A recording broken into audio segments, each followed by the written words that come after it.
Welcome back to Politics in Progress on this Sunday morning as we come to you from the Ashworth by the Sea in Hampton. All right, next one, two parts. So pay attention now because I have a short attention span. All right, a key Senate panel twice beat back efforts Tuesday to create a government-run insurance plan dealing a crippling blow to the hopes of liberals, George, seeking to expand the federal role in health coverage as a cornerstone of reform in a signal moment in the debate over reforming the nation's sprawling health care system. Senate Finance Committee members rejecting two amendments to create a public option on votes of 15-8 and 13-10. That's the first part. Second part, both anti- and pro-immigration groups are getting riled up over the health care debate. Immigration groups say the undocumented should be able to purchase coverage with their own money, or else they'll just end up in emergency rooms. Many in Congress on both sides of the aisle don't want illegals to get a cent of coverage. Let's start with the latter, George. Being an immigration lawyer, you certainly can weigh in on this. I can, and but more than just an immigration lawyer,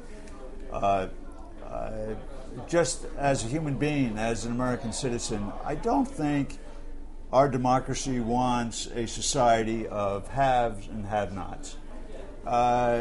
Likewise, we don't want people walking around on the streets who are sick and maybe infectious, have some kind of disease, are bleeding and are being ignored. I mean, that is not the kind of society we are. And I don't care if you're documented, undocumented, if you're sick, if you're ill, you deserve to be taken care of. You deserve medical attention. That is, and a great nation deserves to treat the people within its borders, and I don't care under what circumstances they're here, in a humane and dignified way. I mean, it's as simple as that for me. Fergus, should they provide it? The immigration issue regarding health care is really a sideshow, and it's really about, do we want government to be running health care, or do we want the private sector to continue to run health care? We already have government ownership of car manufacturers, of financial institutions. We've had the bailout, we've had the stimulus. People are saying enough. We don't trust putting all of this under the care of bureaucrats and government. We have individuals and doctors making these decisions.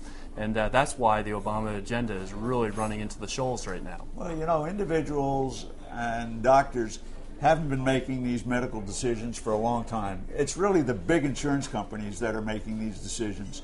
And if you say, who do you want making the decisions, the insurance companies or the government?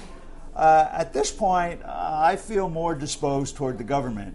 And I'm going to plead guilty right here in public, on the air, that I'm in favor of the public option and I'm in favor of the single payer. And I think that those positions are taken by 60, 65, maybe more of the American people. I was surprised to see today that Judd Gregg said that he believes that if this passes, or if some package ultimately passes, that he sees a government public, some type of public option in this. And I was kind of surprised that Judd actually has conceded that he thinks that that might be in there. We're seeing these amendments being voted down by Democrats by some pretty significant margins. Now, from what I understand, there are like 500 amendments that we could be going through. Do people really know what the public option is? Josh, do you see the public even understanding any of this? And two, are we going to continue to see Democrats vote down these amendments? Well, I think that the question of what the public understands about what's pending is a good one, and I don't pretend to know the answer. But I also think that one shouldn't read necessarily too much into the votes of the Senate Finance Committee. Yeah. Obviously, it is a blow for those who hope that Max Boggs' committee would come out with a public option in the bill, but there's still the Health Committee has a bill that has the public option, and the House's version does. And, the president wants it. A lot of senators, in some ways, Jean Shaheen, I think, is emblematic. She is, will say, I prefer the public option, but she has also indicated that she's not going to fall on her sword over it. We'll see. It's a tough thing, and it's about money. The appetite of the public to spend more money is unclear. There's certainly an appetite for the public to spend less money on health insurance, and to get back to the question of who should be covered and who shouldn't, one way or another, like, people are paying. If somebody walks into an emergency room and doesn't have insurance and they're getting coverage, people with insurance are paying. So there needs to be some reckoning on that front. We'll see how quickly it comes, and if the political will is there to do something, or what people think is a mid-course that can potentially get some sort of bipartisan action, but may not be required, and the Democrats could ram something through, with 60 votes in the Senate or through reconciliation. We'll see. The president's got a lot on his plate right now. Fergus, are there any circumstances where you could see yourself supporting a public option in any way, shape, or form? Well, Republicans are for change, are for reform, are not in favor of the status quo, where some people have health care insurance and other people's plan is don't get sick and don't get hurt. I'm 37 years old, and I was uninsured by choice until I got married and suddenly had other people who were responsible, I was responsible for. But as a young, single, healthy person, what is my incentive to go and spend $300 a month insuring myself?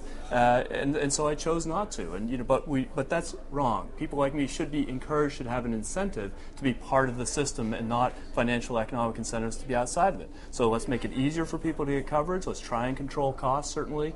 Let's make sure we take care of issues with pre-existing conditions. Let's make it easier to have insurance be portable, so it's not dependent on your employment status. These are some of the reforms and changes that Republicans are in favor of.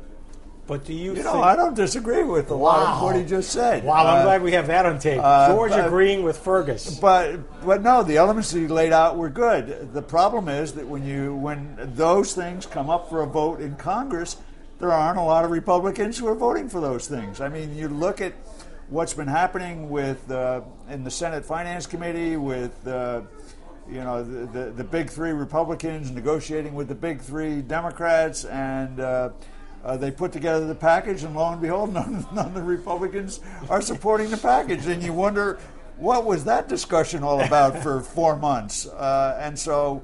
Here's another reform. We can shop for car insurance across state lines, but we can't shop for health insurance across state lines. That's a reform that Republicans and Democrats ought to be able to get on the same side of. It's so basic. It's so basic.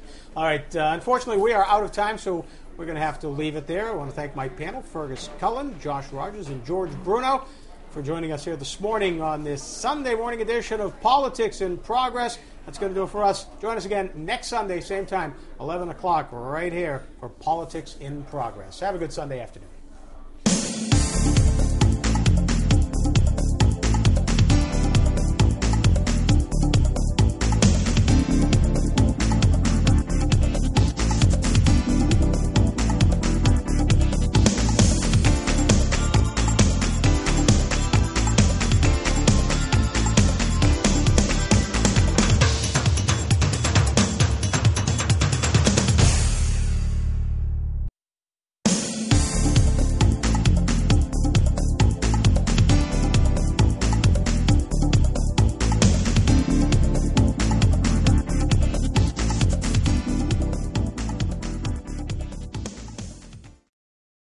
Ashworth by the Sea offers the ultimate beachfront dining experience. With 4 unique oceanfront dining options, there is truly something for everyone's palate, along with a full entertainment schedule that keeps everybody coming back for more.